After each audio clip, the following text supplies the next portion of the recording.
Just want to take you back to Saturday morning when you first heard what Hamas had done. What went through your head? Regret that the international community has not heeded our warnings for all these years. Regret that this was allowed to fester for decades. Regret that there is attention now in the BBC and all over the world only because blood has been spilled. I only hope that, or I wish, we did not get to this moment. So you listed a number of things you regret there. Do you regret the loss of innocent life in Israel? Every loss of life is regrettable, of course, and tragic. Absolutely. The question is, how do we stop this? How do we provide an alternative path? How do we learn the lessons and the mistakes of the past? How do we treat the Palestinian people after 100 years of suffering equally to all other nations? How do we stop this demise into the mayhem that you have described?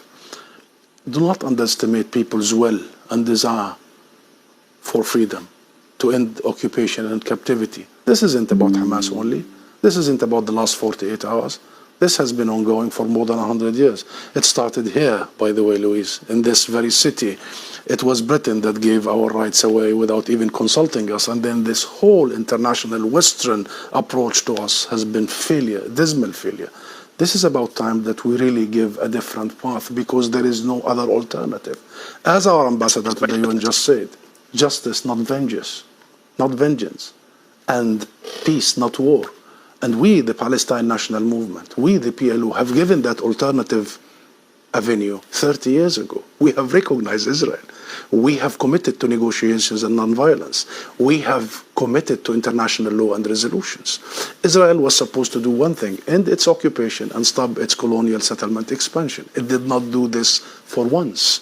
All the successive governments and the international community was supposed to provide accountability and guarantees. The US-led international community did not do so. So we are here today, Louise, and the question is, the most important question, how do we stop Israeli massacres that are about to happen against Palestinian civilians? Well, and how do we... I want to jump in on, and I appreciate the historical context, and we will come back to that. Just on the last 48 hours, though, do you support what Hamas launched on Saturday morning?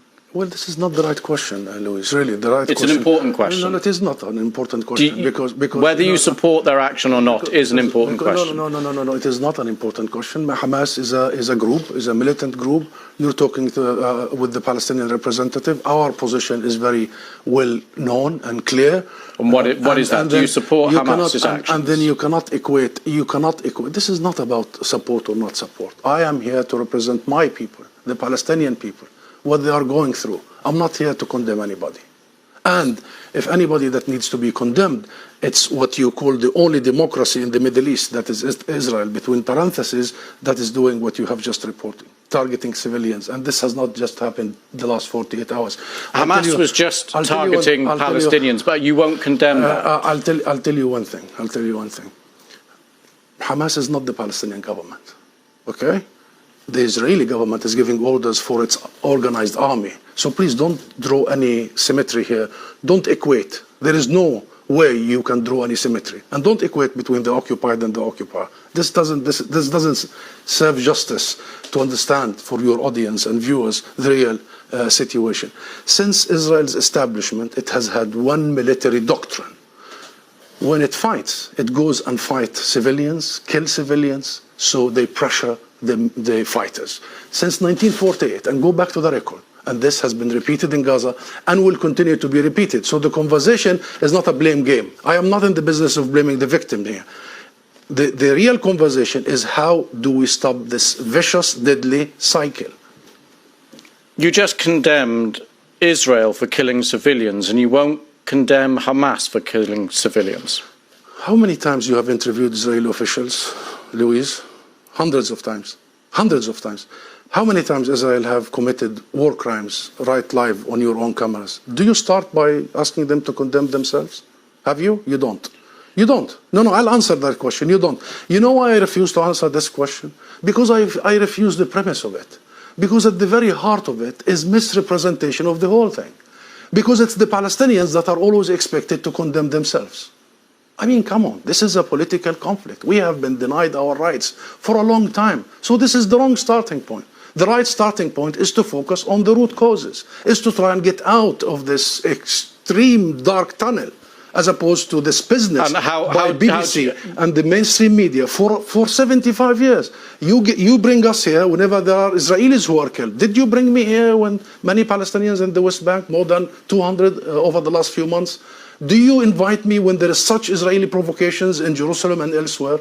Because what Israelis have seen, which we started by saying tragic, the last 48 hours, the Palestinians see every day for the last 50 years. You know the situation in Gaza, you've just described it. This is the biggest open-air presence. Those people, 2 million, have been taken hostage by Israel for the last 16 years. So I'm saying this just to say, Louise, perhaps this is about time we abandon this rhetoric, very dangerous, this framework, and we start giving people the real ugly truth sometimes. What is the solution in your eyes? International law. That's it. What does that mean? The equal application of international resolutions and law and legitimacy, as you did in Ukraine. Would you bring the Ukrainian ambassador here and start asking him to condemn some of his fighters? We need to fully and equally apply the rules that were created by the League of Nations after the horrors of the Second World War. We need to make sure that Israel is not the exception. It has been for the last 75 years. We need to make sure that nobody is above the law. Britain is renowned, Louise, for the rule of law. I think that's the solution. Israel is an occupying force. It is responsible to provide protection for the people under its occupation. And should they commit crimes and crimes against humanity in the coming hours and weeks, it must be held accountable by the international community and the international judicial system. Sam Zomlot, thank you very much for coming on the programme. Thank you.